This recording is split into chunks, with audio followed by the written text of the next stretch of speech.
Hammers chat, where it's the preview for the Dinamo Zagreb game, Dinamo Zagreb versus West Ham United, the away fixture, the last game in the group stage of the Europa League. Gonzo, we usually start by talking about the opposition. I'll ask you the question and we'll see what happens. What are your thoughts on the opposition? Well, we've played them earlier on in the season, Charlie, and they're in the Europa League this year, and they're based over in Zagreb, and they've got a lovely little kit as well, by the way. But anyway, aside from that, I don't know an awful lot. I tell you something though. I tell you something. I don't wish to tempt fate, but I do think they're the worst team that we played in the tournament. So far, basically. I don't know what you thought about it. I think it was the easiest match. I think I was surprised. I was expecting them to be the hardest in the group by a significant distance. They're the one with the biggest reputation. I can name one of their players. So I expected them to be at least the hardest one. And I was shocked by how sort of easily we moved past it. And I'll be intrigued to see if that happens again. My gut says it can't. My head says no, it won't happen again because it can't, because it was too easy. But also, I don't know. I don't know. We'll see. I mean, for you, what's the most intriguing part of this match? What's the thing that's going to make you watch this match?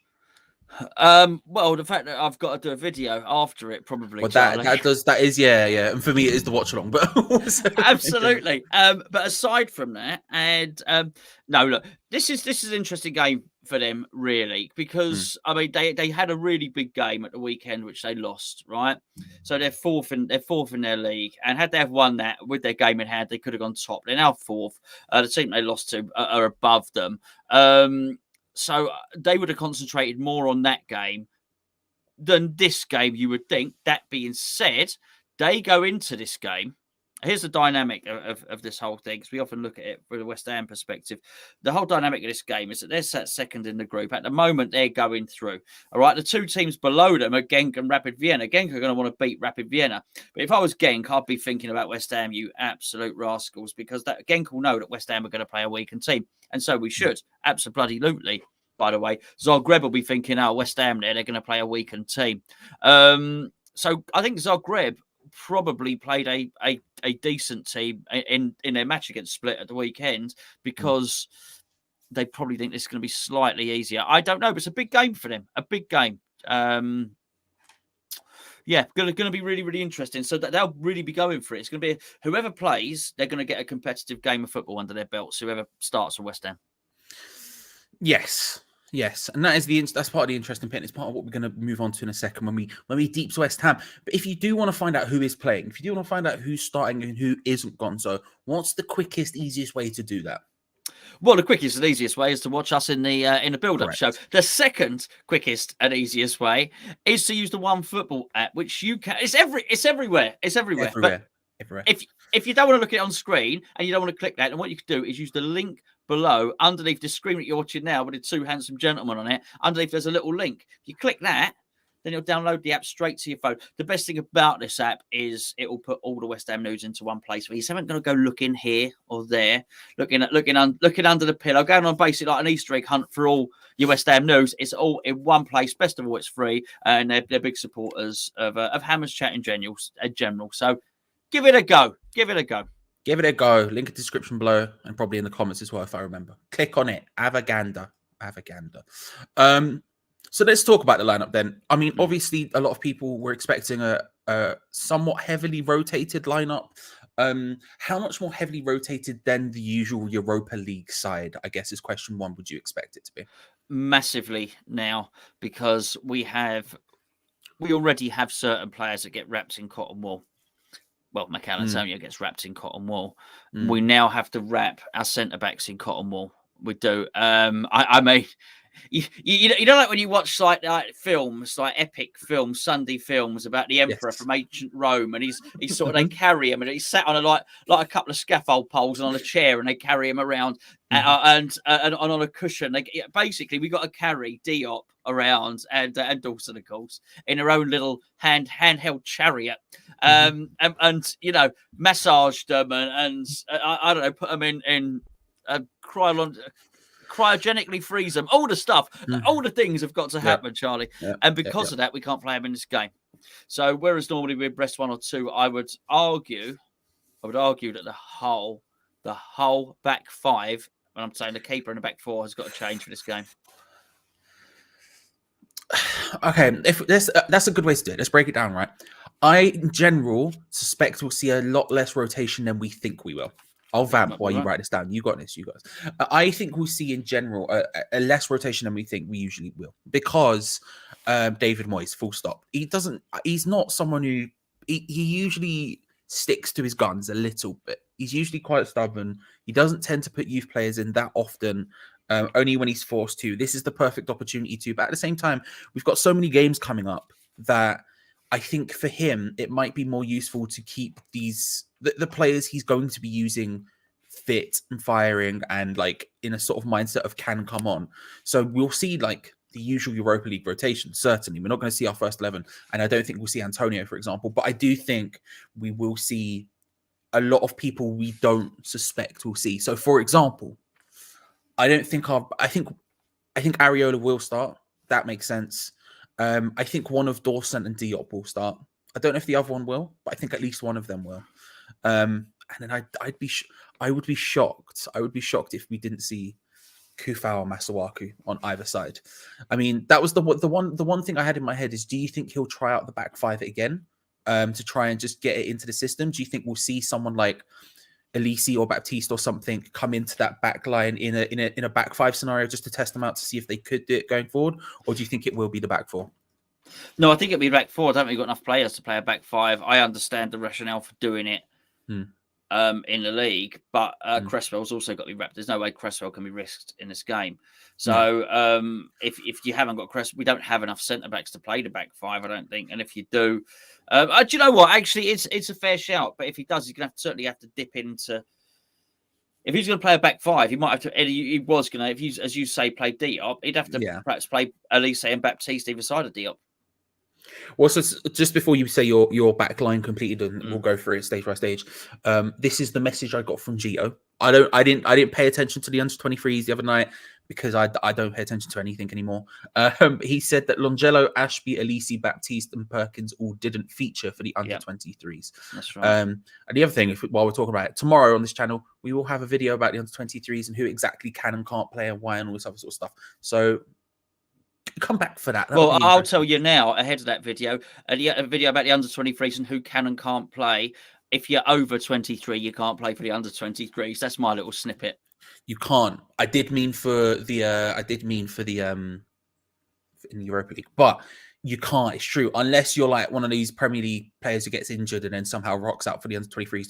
Yarmolenko can. He can. Masuaku's done it loads of times. I don't understand it. Gonzo. It says under 23s, and yet here comes your dad, and I don't get it. No. But so let's go. To be fair, he's not 50. He's not 50. I think he's 33. He just runs like a 50-year-old. So I just don't want to call. He doesn't look an age over 50, does that, man? No. So what would be your backline then? You're saying completely changed. What are we saying? What are we saying? Defense and goalkeeper. What are we saying? Okay, Areola, Harrison Ashby, Elise, Crowell, and Longelo. Interesting. No one else has got that one, have they? Interesting. That is it's incredibly rotated. I'm interested in the crowd decision. Talk me through the crowd decision. Well, he's tall. And great hair. And he's tall and experienced. Not dissimilar to myself, Charlie, to be fair. They are two things I would he's so young and yet experienced. So that's why I see a lot of myself in him, and he's got a lot of hair. So I see a lot of myself in Crowell. You'd very much like to be Alex Crowell when you grew up, sort of thing. You know, I am hoping. When you're Crowell's age, you would like to be that kind of tall. Yeah, I get it. No, I would. I really would. It would be lovely. It would be lovely. And I'm bilingual like Crowell as well. So I mean, we've got a lot in common. I just think you've got to have a couple of experienced players in there. So I think Crowell goes in there just to help that back line, because I do believe Dawson, it just ain't worth the injury. It's not worth the injury to Dawson or Diop. It really ain't. So I just wouldn't play them. Crowell can get injured. He don't belong to us. So, that's okay, sort of thing. Fair. I think I would go with Areola, Kufau on one side, Masuaka on the other, and then the two centre backs probably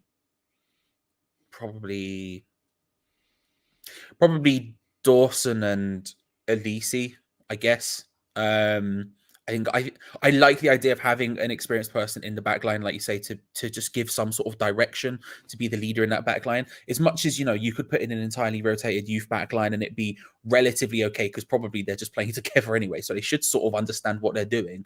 I would be concerned if we didn't have someone in there. I like the Alex Krauss shout, but I wouldn't put him in defense purely because I'm putting him in midfield. I don't know him as a defender. In my head, Alex Krauss has always been a midfielder. I've seen people since the last game talking about potentially playing him there.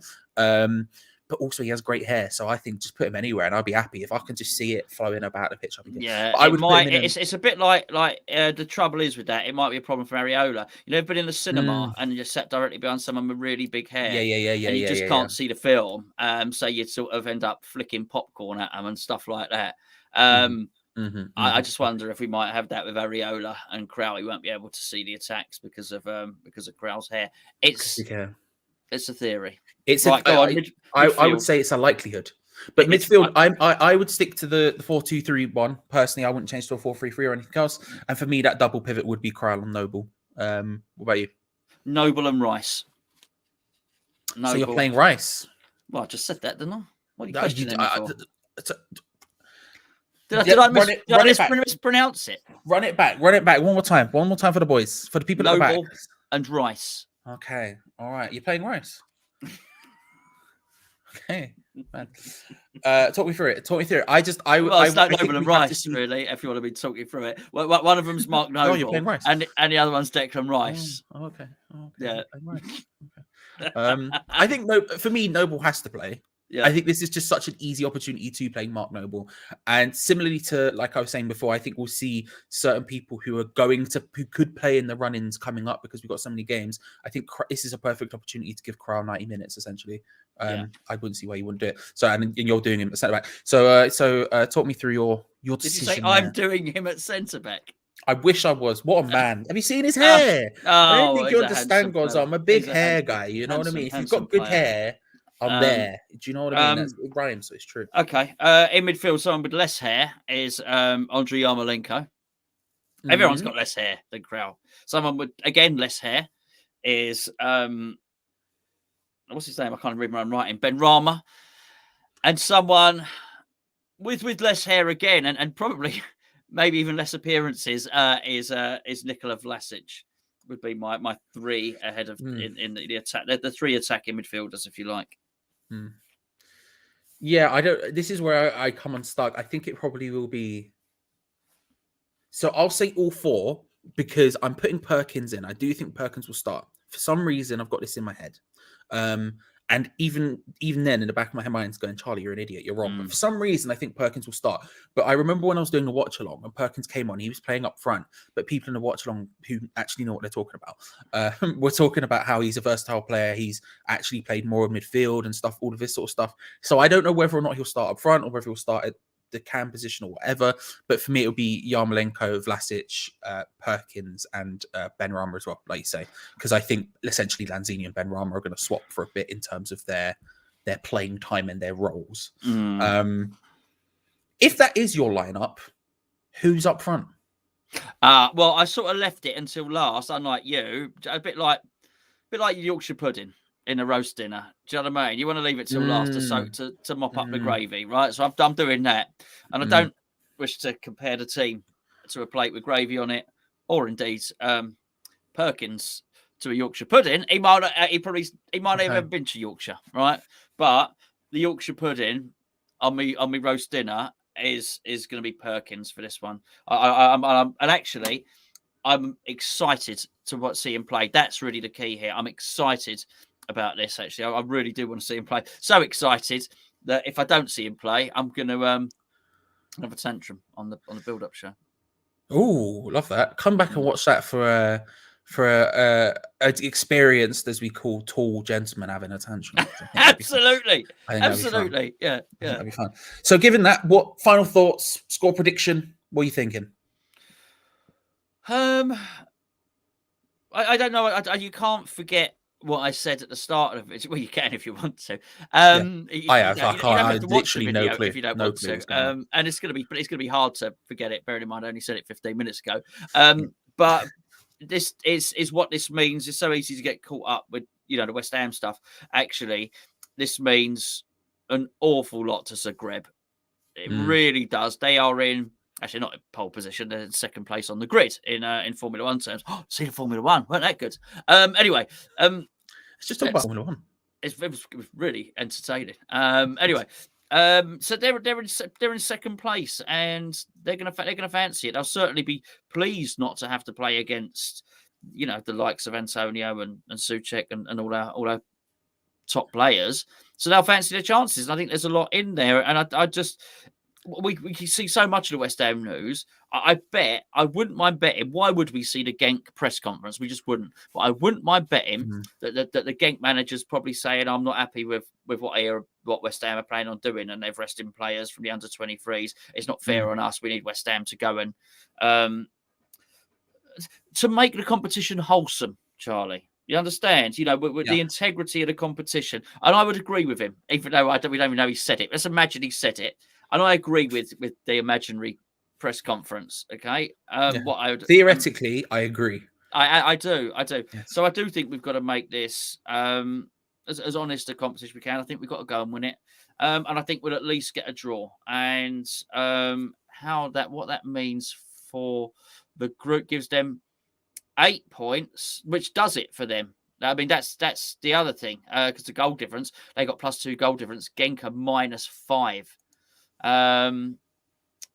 So a draw actually suits both clubs, and I don't think we'll roll over and have our tummy tickled. So I will go for a draw, 2-1 to West Ham. Love that, and you're playing Rice. Okay, absolutely. I think it will be more difficult than it was last time. Like I say, for some reason, I just can't imagine it be as easy as it was, because it really was very easy, that game. And maybe it was the initial shock of the Europa League and me being like, oh my God, we've put out a weakened team. That's bad. And then actually the weakened team just did it really well, that I'm underrating it or overrating it and my mind's all skewed or whatever. But I just don't think it will be as easy as it was the first time around. I think they will give us a game, especially if we're heavily rotating. And if we do start more than 1 or 2 youth players, if we do go very heavy on the youth player front, I would be even more concerned. Similarly to the Allardyce Nottingham Forest game, to some extent, where I'm like, look, as one as we've done in the Europa League, we cannot discount a team like Zagreb that easily and say we could play more than 2, if that, youth players, and then just easily walk over it. I think it would still be a dangerous mistake to make. But yeah, I think it will still be a competitive game. I don't think they're going to walk over us. I just think it'll be more difficult than you want. And when you said a draw, I sort of agree. I'm going 1-1. But I think for us, to be honest with you, as much as we want to win every game and as exciting as that would be, I think a 1-1 draw for us in Europe, if we do see some of the youth players, I think will feel like a win for West Ham, feel like a win for us. I mean, if Sonny Perkins starts, if Elise, Baptiste, whoever, if any of them start, I think that'll be exciting. It'll be a fun time. Any last words before we go? Well, I'd like to see. I would like to see Elise. Actually, I wouldn't mind seeing Baptiste. I'd really like to see Harrison Ashby, because I really liked him when I saw him play. I guess he's like the Brussels sprout, isn't he? I don't know. I don't know. Would a parsnip at centre back or something. I don't know. I'm just very hungry, Charlie. But you're not alone. I bet. You're not alone. I bet it should be very entertaining. Looking forward to it. So yeah, join us here on the evening of the game. Join us here on the evening of the game. Find out if we're hungry. There'll be the build-up show an hour before, 5 minutes before, then half an hour before the watch-along starts, and then, of course, the review straight after to talk about the ginormous dub that's coming our way, people. Big, it's happening. It's happening, despite the fact I said 1-1. Let's ignore that. If you enjoyed the video, like it, subscribe, all of that good stuff. We'll be back soon. Come in your irons. Until then, see you next time. See you later, everyone. Bye.